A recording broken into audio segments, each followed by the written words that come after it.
واتقوا الله ومن أصدق من الله قيلا اللهم صل على سيدنا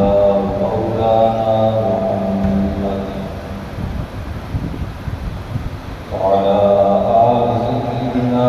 ومولانا محمد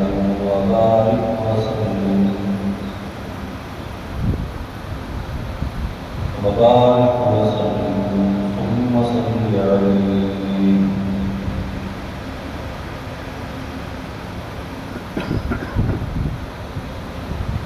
حضرات محترم،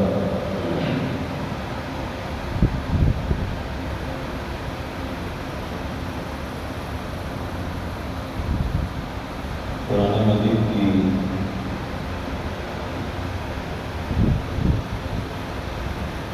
آخری مختصر ترین صورتوں میں سے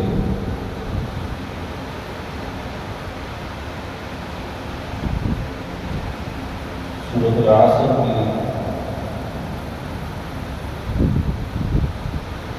تفسیر و تشریح آپ حضرات کے سامنے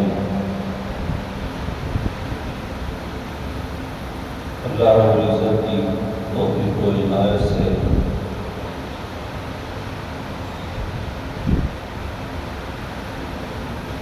چند جمعوں میں بیان ہوئی اور ہو رہی ہے۔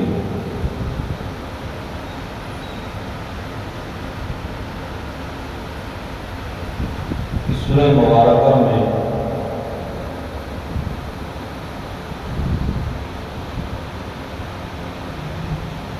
انسانی زندگی کی قدر و قیمت،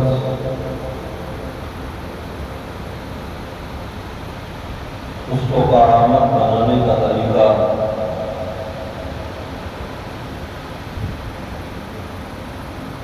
اور اس کو ظاہر اور برباد کرنے کا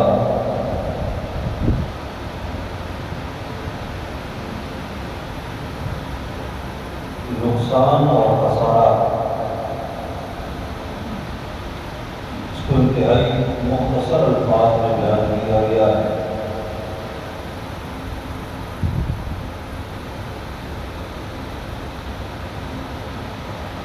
انسان کے مجموعی مزاج کی عکاسی کی گئی،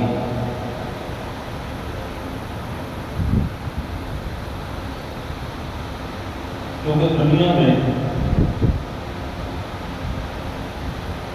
ماننے والوں اور عمل کرنے والوں کی تعداد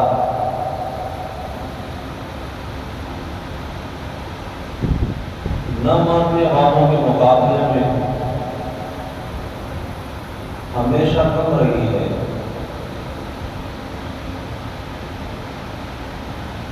اس لیے قرآن پاک یہ کہتا ہے وَأَكْثَرُهُمُ الْفَاسِقُونَ،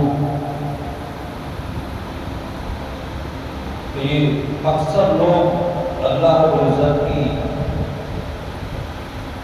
اطاعت اور فرمانبرداری کی حدود سے باہر نکلے ہوئے ہیں۔ اسی طرح کہیں فرمایا وَأَكْثَرُهُمُ الْمُشْرِكُونَ، انسانوں میں اکثریت اپنے اللہ وحدہ لا شریک کو چھوڑ کر اس کی مخلوقات کو اس کے ساتھ شریک کراتی ہے۔ اکثریت کے اعتبار سے مجموعی حال انسان کا یہی ہے کہ وہ زندگی کو، اس دارالامتحان کو، اپنی عمر کو، اپنی متاع عزیز کو کارآمد اور بامقصد بنانے کی بجائے، زندگی کے لمحات میں اپنے رب کو راضی کرنے کے بجائے ایسے اسباب اختیار کرتا ہے، ایسے طور اطوار اور طریقے اختیار کرتا ہے کہ وہ مسلسل اپنے رب کو ناراض کر رہا ہے اور اس وجہ سے اپنا خسارہ اور نقصان اور گھاٹا کر رہا ہے۔ پھر فرمایا اس گھاٹے سے بچنے والے لوگ 4 قسم کے لوگ ہیں کہ جن کی زندگی کے معاملات میں ایمان سب سے مقدم ہے، پھر اعمال صالحہ ہیں، اور پھر حق بات کی تاکید و وصیت ہے۔ اپنے معاشرے اور سوسائٹی میں خیر و خوبی کی بات کو پہنچاتے ہیں، نیکی اور تقویٰ کی بات کو پہنچاتے ہیں۔ وتواصوا بالصبر، پھر اس راستے میں جس راستے کا انہوں نے انتخاب کیا ہے، اس میں چلتے ہوئے ان کو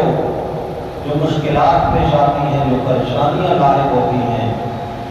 اس میں صبر کر کے اپنے رب سے اجر و ثواب حاصل کرتے ہیں۔ یہ 4 قسم کی وصفیں رکھنے والے لوگ اس خسارے سے بچ گئے، اس نقصان سے بچ گئے، ان کی زندگی قیمتی ہو گئی، ان کی متاع عزیز بچ گئی، ہمیشہ کے خسارے سے اور نقصان سے انہوں نے اپنے آپ کو محفوظ کر لیا۔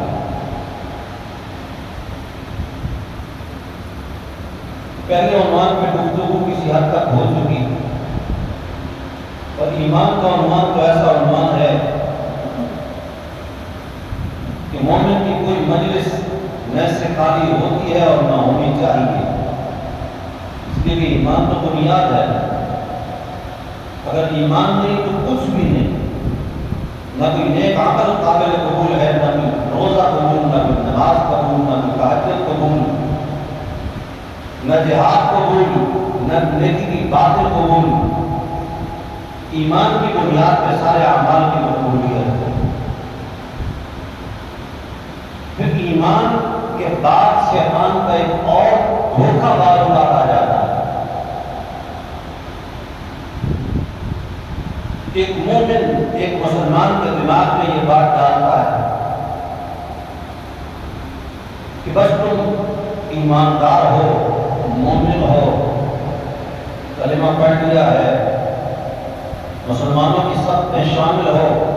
بس اتنا کافی ہے۔ یہ کیا ہے روز روز کی نمازیں پڑھنا اور روزے رکھنا اور صوفی بننا؟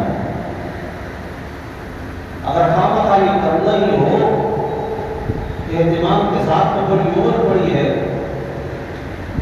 جوانی ذرا گزر جائے، پھر ادھیڑ عمری میں کہے گا ذرا پیسہ سنبھالنے کا بندوبست پورا ہو جائے، پیسے کی حفاظت ہو جائے، اولاد کے لیے کچھ مارکیٹیں بن جائیں، کچھ پلازے بن جائیں، کچھ باغات بن جائیں، کچھ ان کے لیے پراپرٹی خرید لی جائے، پھر کسی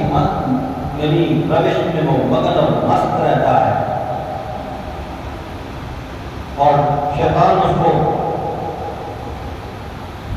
روز بروز لمبا عرصہ جینے کی امیدیں دلاتے دلاتے حتیٰ کہ اس کو قبر تک پہنچا دیتا ہے۔ اور پھر قرآن کہتا ہے الہاکم التکاثر حتیٰ زرتم المقابر، کہ تمہیں کسی 99 کے چکر میں اپنے رب کی یاد سے ایسے غافل کر دیا کہ تم روز یہ سوچتے ہو کہ کل سے اپنے رب کو راضی کریں گے، لیکن وہ کل نہیں آتا، لیکن قبر آ جاتی ہے، موت آ جاتی ہے۔ الہاکم التکاثر حتیٰ زرتم المقابر، تم کسی حال میں آگے سے آگے چلتے رہتے ہو، حتیٰ کہ وہی عمر جو تمہارے پاس اللہ کی طرف سے دیا گیا ایک سب سے قیمتی سرمایہ تھا، سب سے قیمتی چیز تھی، متاع عزیز تھی، وہ تم برباد کر بیٹھتے ہو، اور نتیجتاً اس وقت اپنے رب کے پاس پہنچتے ہو کہ جب رب تم سے ناراض ہوتا ہے، اور اس جہان میں تو ناراض ہو کے وہ راضی ہو جاتا ہے، لیکن اس جہان کی ناراضگی ہونے کا انداز ناراض ہے۔ تو لہٰذا ایک مومن آدمی کو اپنے اس ایمان کی بقا کے لیے اعمال کا پانی دینے کی ضرورت ہے کہ اپنے ایمان کو بچا کے رکھیں، محفوظ رکھیں، اور ایمان کی حفاظت اللہ رب العزت کے احکام کو ماننے سے ہوتی ہے۔ ایمان کی حفاظت حرام سے اجتناب کرنے کے ساتھ ہوتی ہے۔ ایمان کی حفاظت اللہ کی نافرمانیوں سے بچنے کے ساتھ ہوتی ہے۔ لیکن جس طرح اس امت میں دن بدن فتنے اٹھ رہے ہیں اور فتنے وباؤں کی شکل میں پھیل رہے ہیں، اور یہ سب سے بڑی وبا جو ہماری جیبوں میں ہے، سب سے بڑی مصیبت یہ دجال کا ہتھیار کہ جو نہ مسلمان کے ایمان سے مخلص، نہ مسلمان کی جان سے مخلص، نہ مسلمان کی صحت سے مخلص ہے۔ اب اس بنیاد پہ جس طرح مسلمانوں پہ باقی ہر قسم کے ڈاکے ڈالے جاتے ہیں تو اس کے ایمان پہ بھی ڈاکہ ڈالا جاتا ہے۔ پھر بڑے بڑے نام نہاد قسم کے سکالہ جنہوں نے ایک دن بھی کسی دینی ادارے میں نہیں پڑھا ہوتا، وہ آگے بیٹھ کے ایسے گفتگو کرنا شروع کر دیتے ہیں کہ گویا کہ بس مسلمان ہو جانا کافی ہے، ان نمازوں کی کوئی اہمیت نہیں، روزوں کی کوئی اہمیت نہیں، اور اسی طرح حج کرنے کی کوئی اہمیت نہیں۔ بالخصوص دو اہم ترین فرض جو ابتدائی درجے کے ہیں، نماز اور روزہ،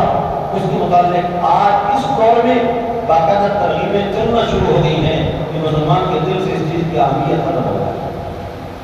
نماز کی اہمیت ختم ہو جائے، روزے کی اہمیت ختم ہو جائے۔ حالانکہ نماز ایک ایسی چیز ہے کہ رسول اللہ صلی اللہ علیہ وسلم نے فرمایا قرۃ عینی فی الصلاۃ، فرمایا کہ جب بھی مجھے بے چینی محسوس ہوتی ہے میں اپنی بے چینی کو اللہ کے حضور نماز کی نیت باندھ کے میں اس بے چینی کو ختم کرتا ہوں۔ اور نماز کو جو ایمان سے تعبیر کیا گیا، جب تحویل قبلہ کا حکم ہوا مدینہ طیبہ میں پہنچنے کے بعد، مکہ مکرمہ میں جب آپ رہتے تھے تو باوجود اس کے کہ رہتے آپ بھارت کے اندر تھے، لیکن قبلہ بیت المقدس تھا، اس لیے کہ گزشتہ انبیاء کا قبلہ بھی بیت المقدس چلا آ رہا ہے۔ مدینہ طیبہ پہنچنے کے بعد 16-17 مہینے تک قبلہ وہی رہا، لیکن اس کے بعد حکم آ گیا فَوَلِّ وَجْهَكَ شَطْرَ الْمَسْجِدِ الْحَرَامِ، اب آئندہ مسجد حرام کی طرف منہ کر کے نماز پڑھیں۔ اب صحابہ کرام کو ایک فکر لاحق ہوئی، اس لیے کہ وہ ایسی ہستیاں تھیں جنہیں نماز اتنی محبوب تھی، انہیں نماز میں اپنے حق کی لذت کا احساس ملاقات کا اس طرح ہونا تھا کہ روایات پہ صحیح تب روایات پہ یہ موجود ہے کہ وہ پہرا دے رہے ہیں، تیر چلتا ہے، تیر جسم میں گھس جاتا ہے، خون نکلنا شروع ہو جاتا ہے، لیکن ان کو نماز کے دوران اس تیر کے لگنے کا احساس نہیں ہوتا۔ تو ایسی ہستیاں تھیں کہ جب اس وجود سے تیر کو نکالنا ہے تو اس وقت بھی کہتے ہیں کہ ہم نماز کی نیت مانتے ہیں، ہمیں نماز کی نیت ماننے میں ایسا لطف اور سکون محسوس ہوتا ہے کہ پھر کسی تکلیف اور اذیت کا احساس نہیں ہوتا، اطمینان کے ساتھ تیر کھینچ لینا مجھے پتہ ہی نہیں چلتا۔ ان لوگوں کی نمازوں کی بھی کیفیت ہوتی ہے۔ اب انہیں یہ فکر لاحق ہوئی کہ اتنی نمازیں 16-17 مہینے جو ہم یہاں آنے کے بعد ہم نے پڑھی اور بیت المقدس کی طرف منہ کر کے پڑھی، تو ان کے اجر و ثواب کا کیا بنے گا؟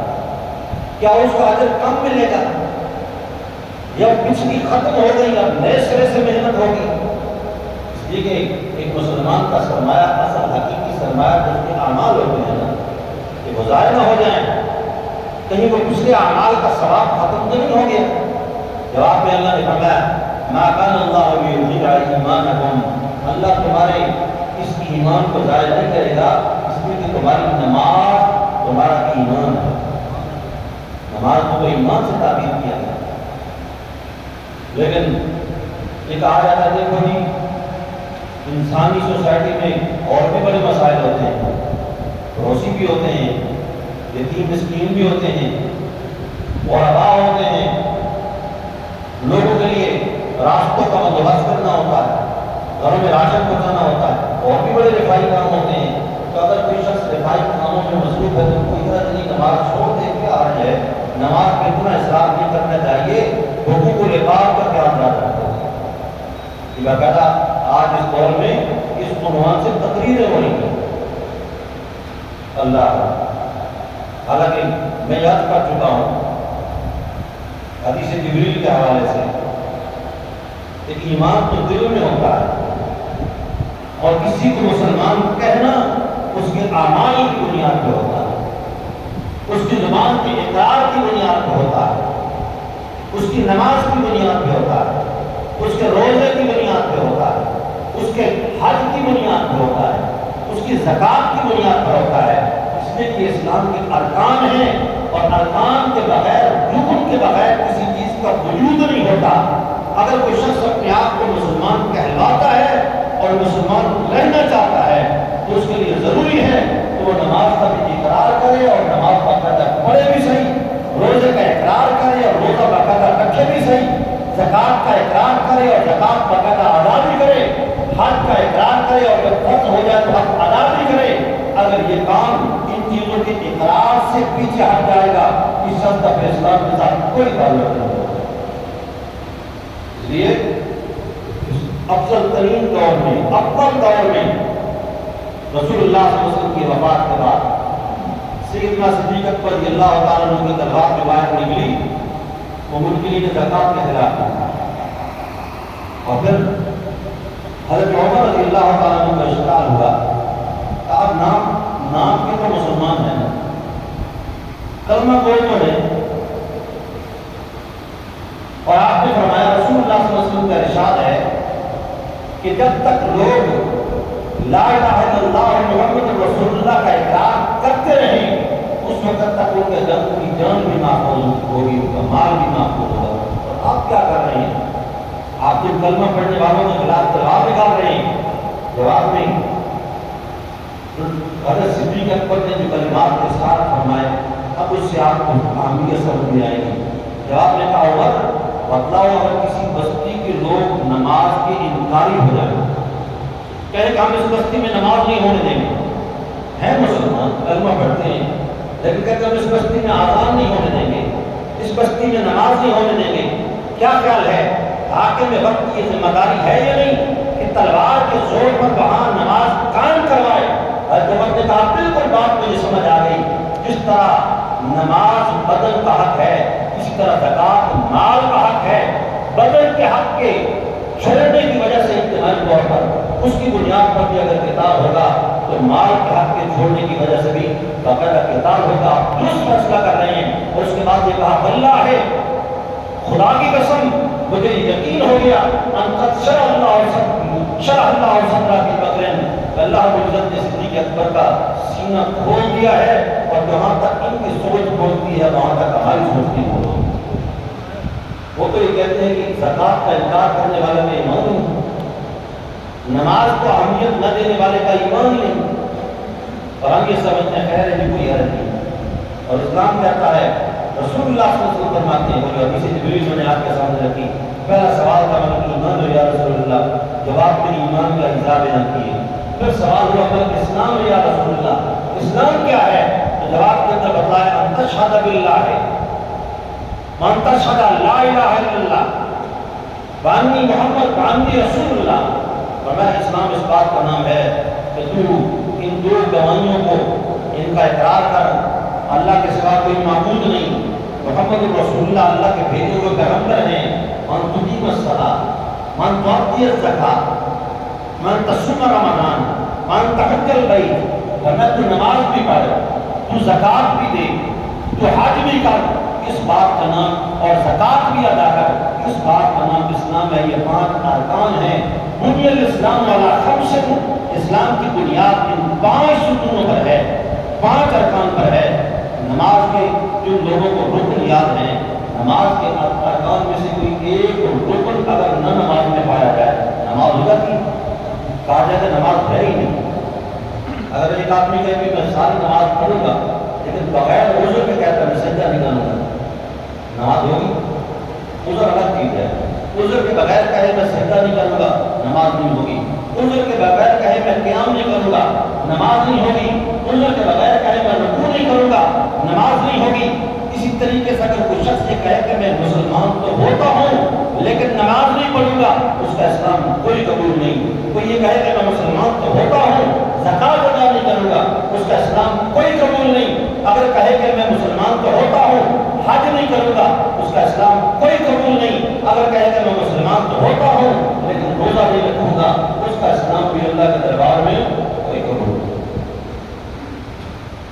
اللہ ہے، اس لیے کہ اسلام کی جو بنیاد بھی چیزوں پر ہے اور جنت اور دوزخ کے بعد اسی بنیاد پر حضرت طلحہ رضی اللہ تعالیٰ کی روایت ہے، فرمایا کہ ایک مرتبہ ہم مجلس میں بیٹھے ہوئے تھے، ایک شخص آیا طاہر الراس، بالوں میں کچھ گرد تھی، ایک دیہاتی قسم کا آدمی، اور آپ کے پاس آپ بیٹھ کر ایسے ایسے باتیں کرتے ہیں، نسم و صوت ربیع صوت ہی والا نسم ہونا یقون، ہمیں اس کی آواز کی بھن بھن کی آواز تو آتی رہی لیکن ہمیں سمجھ نہیں آ رہی کہ بات کیا کرتا ہے۔ ہم قریب ہو گئے، قریب پہنچنے کے بعد ہم نے سنا کہ رسول اللہ صلی اللہ علیہ وسلم اس کو یہ کہہ رہے ہیں، آپ ارشاد فرما رہے ہیں، خمس صلوات فی یوم و لیلۃ، 5 نمازیں ایک دن اور ایک رات میں، 24 گھنٹے میں 5 نمازیں پڑھنا ہو۔ تو اس نے آگے سے کہا حل علی غیرہن، یا رسول اللہ 5 فرض نمازوں کے علاوہ اور بھی میرے ذمہ کچھ ہے؟ آپ میں لا الہ الا انت تطوع، میں اور کچھ میرے ذمہ فرض واجب تو نہیں، البتہ اپنی طرف سے تو بطور نفل کے کچھ اور بھی ادا کر لے تو اچھی بات ہے۔ اب اس کے بعد آپ نے پھر ارشاد فرمایا، اس نے کوئی اور بات کی، آپ نے جواب میں پھر فرمایا کہ 1 مہینہ رمضان کے روزے رکھنے ہیں، صیام رمضان۔ اس نے جواب میں کہا یا رسول اللہ حل علیہ غیرہا، کہ رمضان کے روزوں کے علاوہ میرے میں اور بھی کچھ واجب ہے؟ اب میں لا الہ الا انت تطوع، فرض واجب تو یہی ہے، البتہ نفل اپنی طرف سے کرنا چاہو تو اچھی بات ہے۔ پھر اس کے بعد یعنی کچھ اور چیزیں زکوٰۃ کے متعلق، ہم نے کہا حل علیہ غیرہا، یا رسول اللہ زکوٰۃ کے علاوہ بھی میرے ذمہ کوئی مالی حق ہے؟ تو میں لا الہ الا انت تطوع، اب زکوٰۃ کا بھی لفظ ہے اس کے اندر، یہ جو 40واں حصہ ہے پیسے میں سے یہ بھی آ جاتا ہے، زمینوں کا عشر بھی اس میں آ جاتا ہے، صدقۃ الفطر بھی اس میں آ جاتا ہے، یہ واجب حقوق کے ساتھ ہم سب کو زکوٰۃ بولتے ہیں عربی زبان میں۔ کیا ان کے علاوہ بھی کچھ ہے؟ تو میں لا الہ الا انت تطوع، ہاں اگر نفلی طور پر کر لو تو کر لو، اور کوئی واجب نہیں۔ اس نے اپنا کپڑا جھاڑا، اٹھ کے کھڑا ہوا اور اس نے کہا کہ واللہ لا ازید علی ھذا ولا انقص، یا رسول اللہ مجھے اپنے رب کی قسم ہے، آپ نے جو مجھے فرائض بتلا دیے ہیں میں ان میں نہ کمی کروں گا نہ بیشی کروں گا۔ آپ نے افلح الرجل وان صدق، وفی روایت دخل الجنت ان صدق، فرمایا کہ اگر یہ شخص اپنے دل سے یہی عزم اور ارادہ کر رہا ہے تو اس کا عزم اور ارادہ اتنا عظیم ہے کہ اللہ رب العزت کسی کی بنیاد پہ اس کو جنت میں داخل کرے۔ ان اعمال کی بنیاد پر جنت کے وعدے ہیں، لیکن انسان کہتے ہیں کہ ان کی کوئی اہمیت نہیں۔ کسی نے کہا نہیں کبھی کام کو یہ کہہ دیا کرو کہ تیرے لیے میرے پاس وقت نہیں، نماز کے لیے وقت ہے، نماز کا وقت ہو چکا ہے، نماز کو یہ کہا کرو کہ مجھے کام کرنا ہے۔ اس لیے کہ سارے کام ادھر رہ جائیں گے، اور کل قیامت کے دن سب سے پہلا سوال نماز کے متعلق ہوگا۔ تو معاشرہ کی جان گداز ہوا، اولین پرسش نماز ہوا، اول ما یحاسب بالمرء، فرمایا سب سے پہلی چیز کہ جس کا حساب و کتاب ایک مسلمان شخص سے ہوگا الصلاۃ، فرمایا وہ نماز ہے۔ اگر نماز مکمل ہو گئی تو پھر باقی سارے معاملات میں اللہ رب العزت اس کو رعایت دے دیں گے۔ اگر نماز کم ہو گئی تو اسی کی بنیاد پر اس کا خسارہ شروع ہو جائے گا۔ تو بنیاد ہے، انسان یہ کہتے ہیں کہ اعمال کی کوئی اہمیت نہیں۔ طائف کے لوگوں نے بھی یہ کہا تھا کہ جب رسول اللہ صلی اللہ علیہ وسلم طائف کو فتح نہ کر پائے، آپ نے محاصرہ کیا ہوا تھا، اور آپ کو بدل کے وہی معلوم ہو گیا کہ یہ محاصرہ جتنا مرضی لمبا ہو جائے یہ لوگ اپنے دروازے کھول کے باہر نہیں آتے، ہتھیار نہیں ڈالتے۔ آپ وہاں سے نکلے کیونکہ ان لوگوں نے کافی سارے مسلمانوں کو شہید کیا ہوا تھا، تو صحابہ کرام کے دل میں کڑن تھی کہ بدلہ تو ہم نے لیا نہیں۔ کسی نے کہا یا رسول اللہ بددعا ہی کر دیں گے، آپ ان کے لیے بددعا ہی کر دیں۔ رسول اللہ نے ہاتھ اٹھائے اور آپ نے کہا اللہم اہد ثقیفا فاقتلہم، اے میرے مولا میں ان کے لیے بددعا نہیں کرتا، آپ اس قوم ثقیف کو ہدایت بھی دے دے اور ہم ان کو تلوار کے ذریعے سے پتہ نہیں کر سکے، ان کو وہاں مدینے میں پہنچا، یہ خود پہنچ کر وہاں مسلمان ہوں۔ وہاں سے ابھی چند دن گزرے تھے کہ رسول اللہ صلی اللہ علیہ وسلم کی دعا پوری ہو، جب یہ بنو ثقیف کا ایک بڑا نمائندہ وفد جس میں ان کے بڑے نامی گرامی سردار اس میں موجود تھے، جب وہ مدینہ طیبہ پہنچے تو صحابہ کرام بڑے خوشیاں منا رہے، ہلچل مچ رہی۔ مغیرہ بن شعبہ باہر ملے، اس لیے ان کی قوم یہ بنو ثقیف تھی، دیکھا کہ بنو ثقیف آدم صحابہ کو انتظار میں تھے کہ اللہ کے رسول نے دعا کی اور انشاءاللہ پوری ہو، اب بھاگتے جا رہے ہیں کہ رسول اللہ صلی اللہ علیہ وسلم کو خوشخبری سنا۔ اب سیدنا صدیق اکبر ملے، کہاں جا رہے ہو؟ انہوں نے کہا میری قوم آ گئی، مسلمان ہونے کے لیے آ گئی، میں اللہ کے رسول کو خوشخبری سنانے کے لیے جا رہا۔ کہا ہے تو تیرا حق، ملاقات تو میری ہوئی ہے پہلے ان سے، لیکن کیا اپنے بھائی پہ احسان نہیں کرو گے؟ میں یہ چاہتا ہوں کہ اللہ کے رسول کو اس خوشخبری کے ذریعے سے خوش کرنے والا صدیق اکبر ہو، مجھے اجازت دیتے ہو؟ انہوں نے کہا ٹھیک ہے آپ بڑے ہیں آپ چلے جائیں۔ حضرت صدیق اکبر گئے، انہوں نے جا کر خوشخبری دی، اپنا اچھا ان کے لیے خیمے لگا، ان کی ضیافت مہمان نوازی شروع ہو گئی، ابھی مسلمان ہوئے نہیں، مسجد نبوی کے سہن میں خیمے لگ گئے۔ آپ روزانہ شام کو، یعنی مقصد یہ تھا کہ یہ لوگ نمازیں پڑھتے دیکھیں،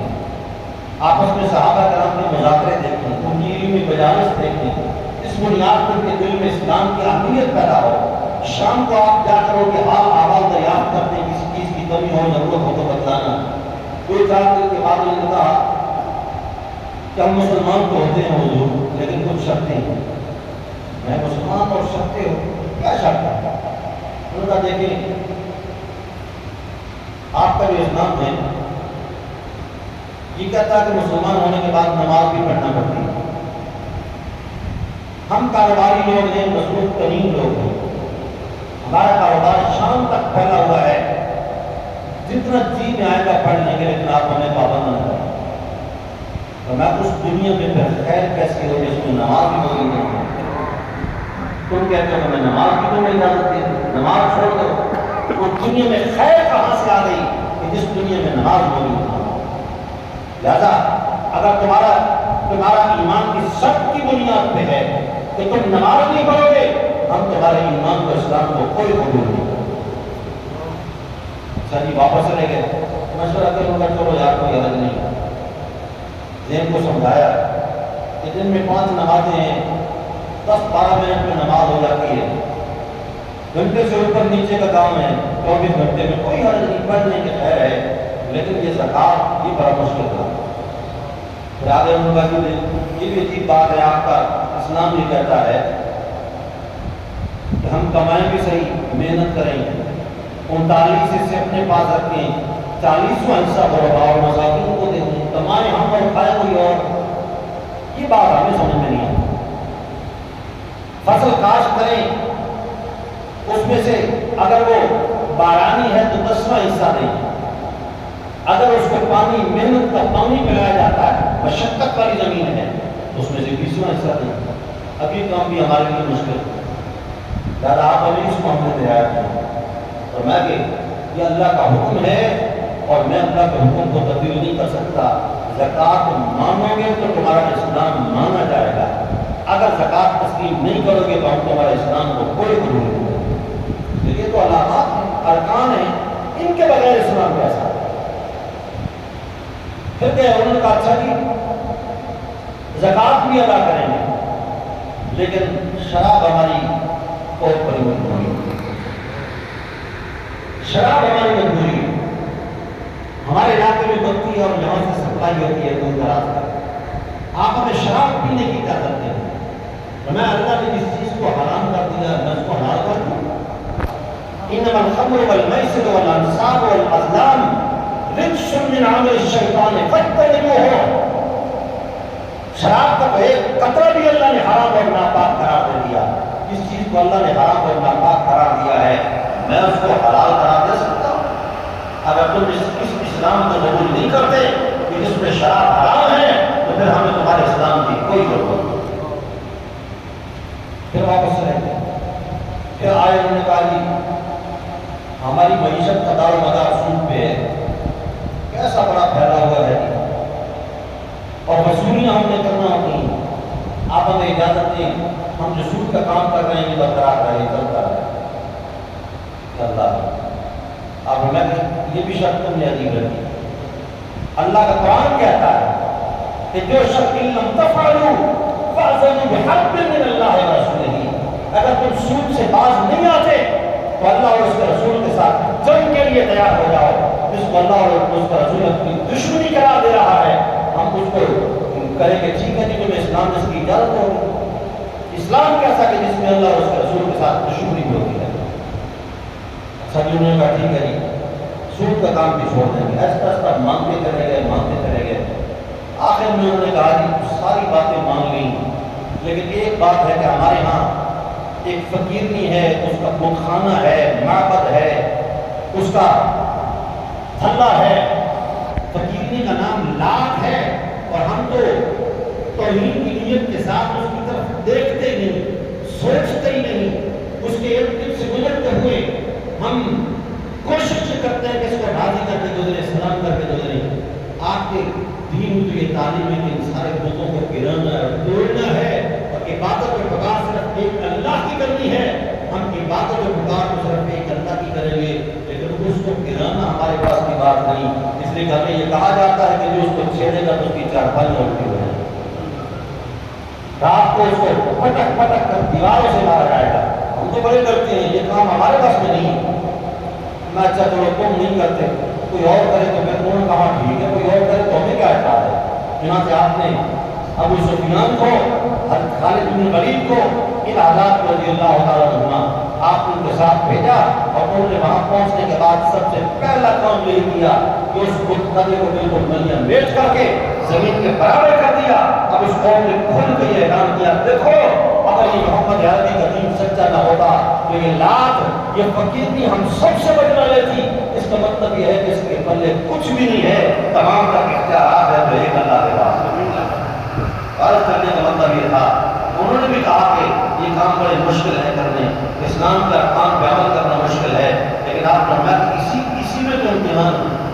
یہی تو اسلام ہے۔ اگر ان کے بغیر تم اسلام کا تصور کرو گے تو اس کے بغیر اسلام نہیں ہو سکتا۔ اللہ رب العزت صحیح طور پر قرآن و سنت کو سمجھنے کی عمل کرنے کی توفیق نصیب